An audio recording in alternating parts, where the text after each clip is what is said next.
En una región desolada del noroeste de Estados Unidos, rodeada de montañas y espesos bosques, se encontraba un antiguo refugio de montaña conocido como el Refugio de los Susurros. Construido a finales del siglo XIX como un sanatorio para pacientes con enfermedades mentales, el refugio había sido clausurado tras una serie de eventos inexplicables y desapariciones. Los lugareños evitaban el lugar, afirmando que estaba maldito y lleno de espíritus inquietos. La historia del refugio comenzó cuando el Dr. Victor Harland, un renombrado psiquiatra, lo fundó con la esperanza de encontrar curas para enfermedades mentales mediante métodos poco convencionales. Sin embargo, a medida que los pacientes llegaban y no salían, las historias de maltratos, experimentos inhumanos y ritos oscuros comenzaron a circular. Una noche de invierno, una tormenta aisló el refugio del mundo exterior y, cuando finalmente se despejó, todos los ocupantes habían desaparecido sin dejar rastro.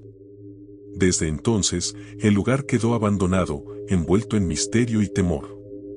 Un grupo de amigos, intrigados por las leyendas, decidió explorar el refugio de los susurros.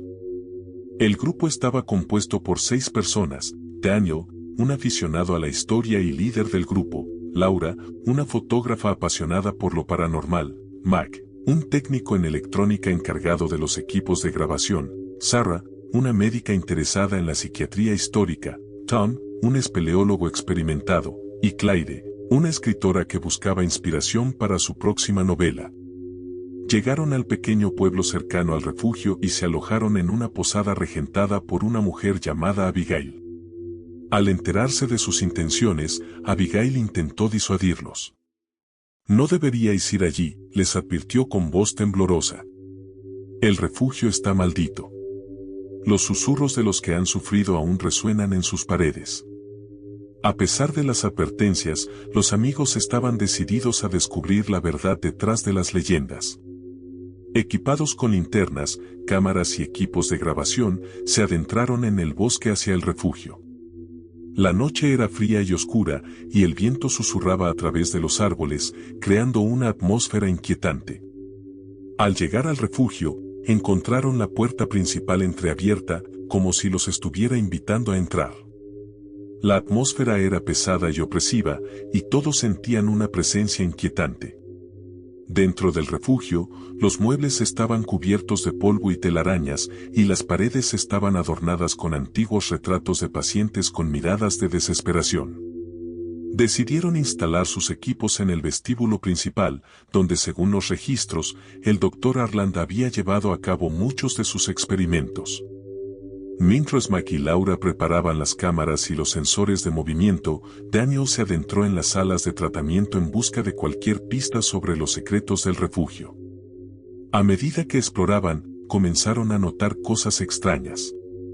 Las sombras parecían moverse por sí solas y se escuchaban susurros lejanos que parecían venir de todas direcciones. Sarah, tratando de mantener la calma, sugirió que eran solo los efectos de la sugestión y la atmósfera inquietante del lugar. Sin embargo, incluso ella no podía ignorar la creciente sensación de temor. Daniel encontró un antiguo diario escondido en un cajón de un escritorio en la oficina del Dr. Harland. El diario describía los experimentos oscuros que Harland había llevado a cabo, incluyendo sesiones de hipnosis y rituales de invocación para comunicarse con entidades de otros mundos. Los escritos también mencionaban un objeto místico, una piedra negra, que supuestamente contenía gran poder. De repente, una ráfaga de viento frío recorrió el refugio y las linternas parpadearon. Tom, siempre el pragmático, sugirió que continuaran avanzando, pero los demás sentían una creciente sensación de temor. A medida que se adentraban más en el refugio, comenzaron a encontrar rastros de los antiguos pacientes, incluyendo celdas de aislamiento y objetos personales abandonados. Finalmente, llegaron a una sala grande y oscura en el sótano, donde encontraron un altar de piedra rodeado de velas apagadas y símbolos arcanos. En el centro del altar, había una piedra negra con inscripciones misteriosas. Daniel se acercó para examinarla, pero en cuanto la tocó, un grito desgarrador resonó en la sala y una figura espectral apareció ante ellos. La figura era el Dr. Arland, con ojos vacíos y una expresión de locura eterna. «¿Quién osa profanar mi santuario?», resonó su voz en sus mentes. «Habéis despertado a las entidades y ahora sufriréis como mis pacientes». Desesperados, los amigos intentaron huir, pero las puertas del refugio se cerraron de golpe, atrapándolos dentro. Las figuras espectrales de los pacientes comenzaron a aparecer a su alrededor, susurros llenos de dolor y desesperación llenaban el aire. Sarah, recordando los escritos del diario, trató de recitar un conjuro de protección, pero la fuerza opresiva la hizo caer de rodillas. Mike, usando su conocimiento de electrónica, intentó desactivar la fuente de energía del refugio mientras Laura y Jam intentaban mantener la calma. Daniel, en un acto de desesperación, lanzó la piedra negra al suelo, esperando que romper el artefacto tuviera algún efecto. La figura espectral del Dr. Arland gritó de furia y las sombras se abalanzaron sobre ellos. Con un esfuerzo final, Sarah recitó el conjuro completo y una luz cegadora llenó la sala. Las figuras espectrales se disolvieron y la figura del Dr. Arland se desvaneció con un último grito de agonía. Las puertas del refugio se abrieron y el grupo, exhausto y aterrorizado, logró escapar al amanecer. Al regresar al pueblo, sintieron una mezcla de alivio y tristeza. Habían desentrañado el misterio del refugio de los susurros, pero a un alto costo emocional.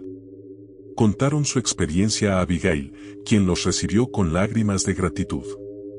«Habéis liberado a las almas atrapadas», dijo. «El refugio ya no será un lugar de sufrimiento».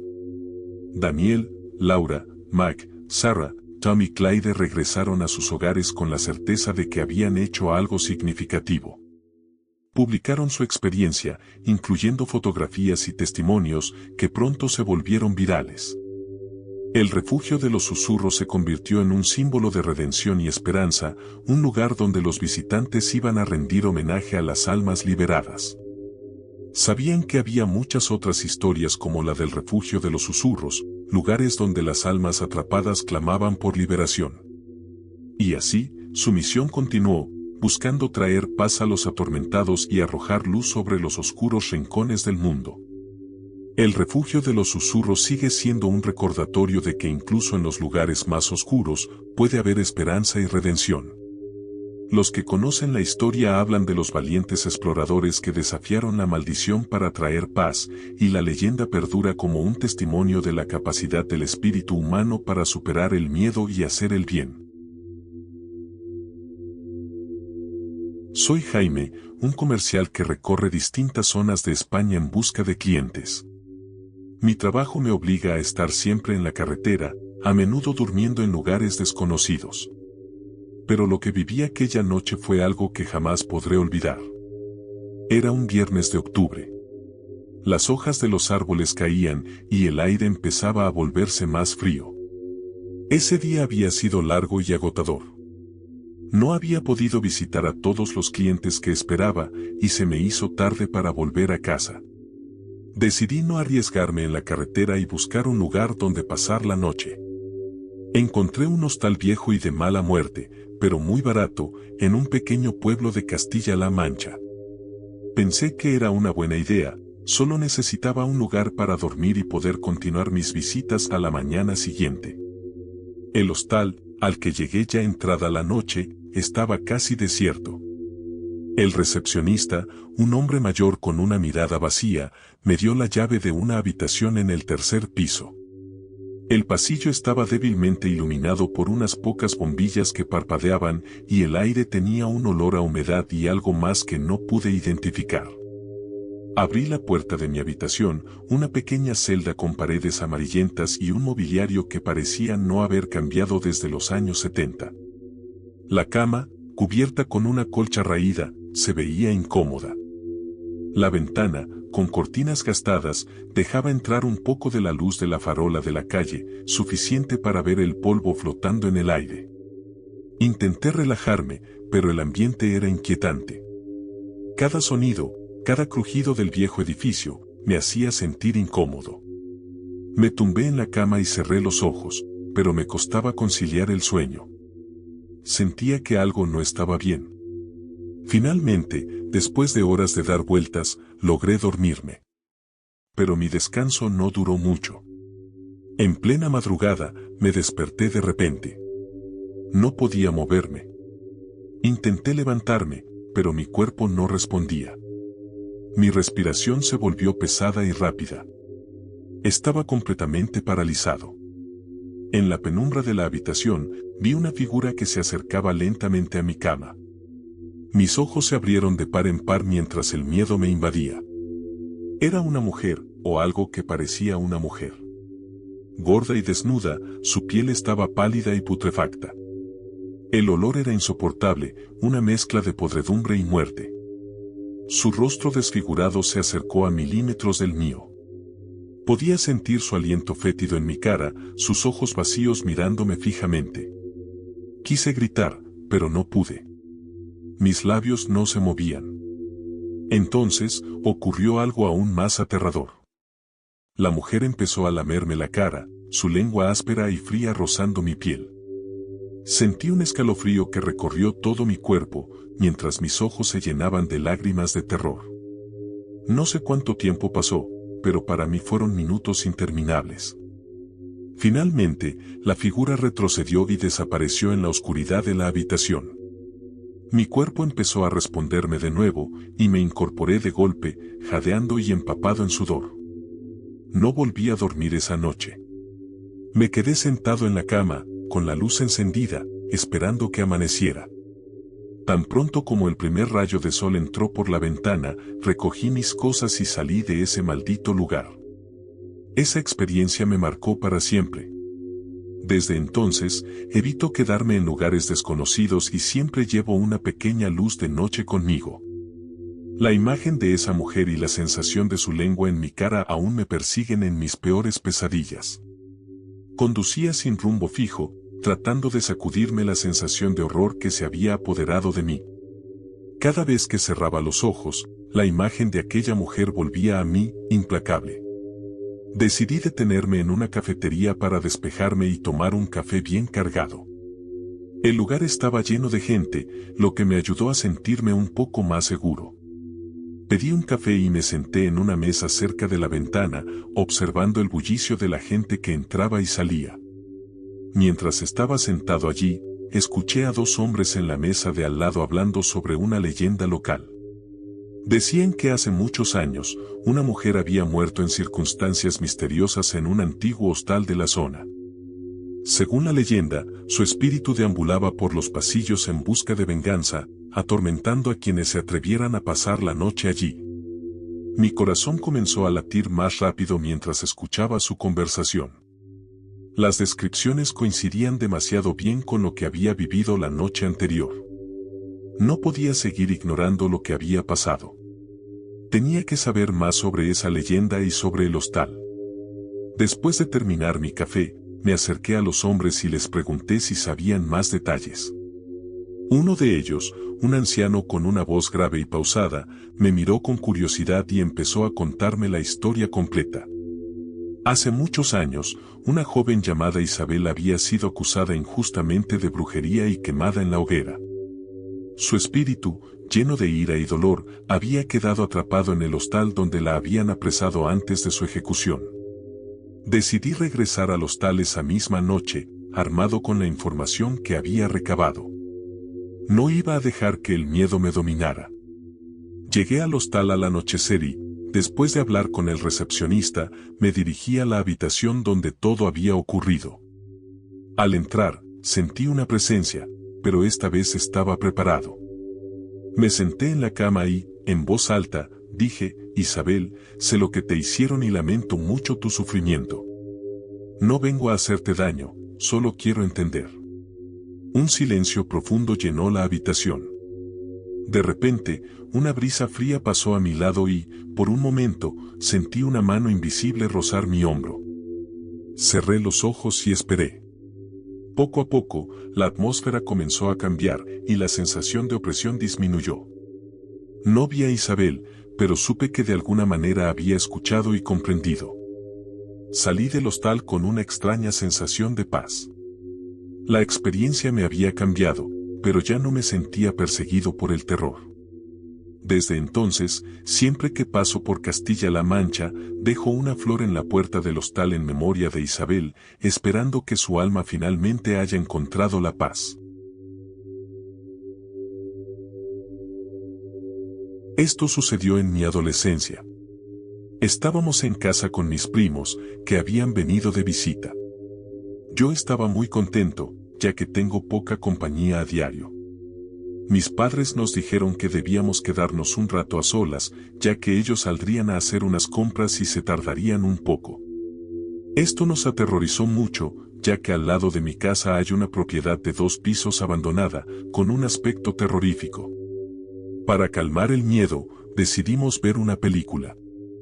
Se nos había ocurrido jugar afuera, pero el día estaba muy lluvioso, así que preferimos mirar la película.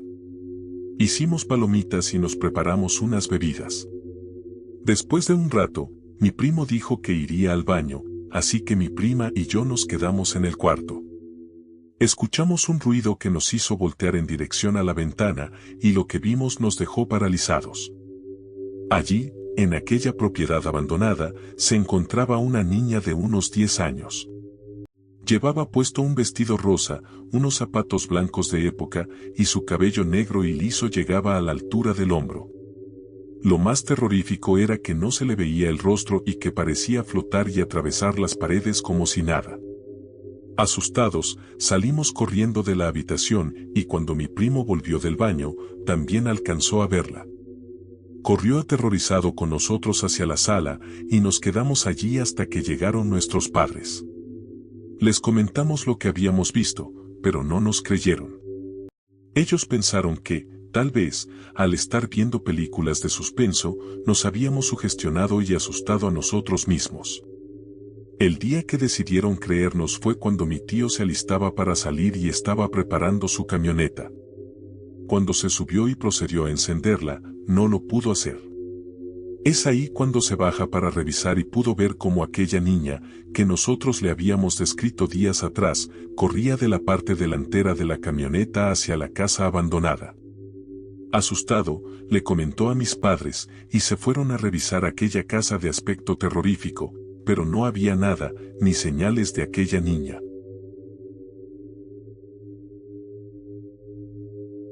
Cada verano, mi hermano gemelo y yo solíamos pasar nuestras vacaciones en las afueras de Monforte de Lemos, Galicia, en una casa del pueblo cerca de un acantilado. Nuestra madre murió al darnos a luz, así que jamás la conocimos. Aquellos veranos con papá eran una mezcla de alegría y melancolía. La casa, encaramada en lo alto de un monte, permanecía cerrada durante el año, y al llegar el verano, mi padre tenía la costumbre de lavar todas las mantas y sábanas blancas. Era un ritual necesario para deshacerse del polvo y el olor a encerrado. Mi hermano y yo siempre jugábamos en el terreno colindante mientras papá atendía sus tareas. Recuerdo vívidamente un día en particular. El viento gallego, conocido por su fuerza, soplaba con una intensidad inusual. Papá nos había prohibido jugar cerca del acantilado en tales condiciones, pero ese día nos dejamos llevar por la emoción del pilla-pilla entre las sábanas tendidas. Mientras corríamos, el aire se endureció y las sábanas ondeaban salvajemente. De repente, vimos algo que nos hizo detenernos en seco. La silueta de una mujer apareció estampada en una de las sábanas blancas. Al principio, pensamos que era un juego de sombras, una ilusión creada por el movimiento del tejido. Pero luego vimos los pies descalzos detrás de las sábanas, moviéndose lentamente. Nos quedamos paralizados, incapaces de comprender lo que estábamos viendo. La figura se desplazaba con una gracia inquietante, como si flotara. Cada día que pasaba, la silueta parecía acercarse más y más, su presencia volviéndose más tangible y aterradora. Empecé a notar detalles que hicieron que mi corazón se detuviera, el contorno de un rostro, el largo cabello ondulando con el viento y una sensación de familiaridad que me helaba la sangre. Sabía, sin saber cómo, que era nuestra madre. No la conocíamos, pero en lo más profundo de nuestro ser, sabíamos que era ella. Era como si viniera a vernos, a conocernos. Mi hermano, más valiente que yo, decidió que debíamos ir a su encuentro. Una tarde, Cuando el viento amainó un poco, nos acercamos a las sábanas tendidas. Al estar más cerca, la figura se volvió más definida y comenzamos a oír un murmullo, un susurro que parecía venir de todos lados. Mi hermano tomó mi mano y juntos dimos un paso hacia la figura. Entonces, la silueta se detuvo. Los susurros se intensificaron, transformándose en un lamento doloroso.